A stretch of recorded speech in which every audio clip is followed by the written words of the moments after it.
Ja som tu späť. No dneska tu počkajte, pozriem za koľko je hodín.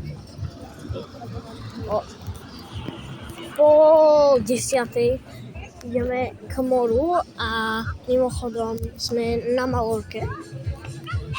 Také pekné palmy, toto je náš hotel, strašne pekný.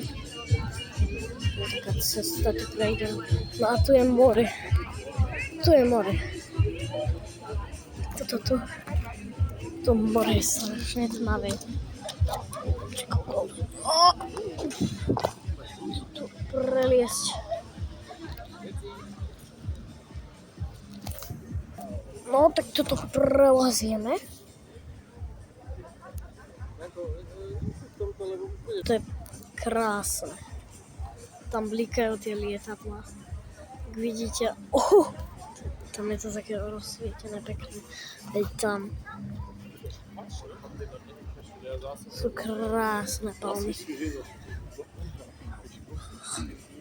A kto nepozná Malorku, no tak to je taký španielský ostrov. No. To more je ako keby to bola tá tma. Ešte na tom videu, jak to musí byť divné. No, tak s týmto sa asi lúčim. Z Malorky ešte budú videá. A čaute.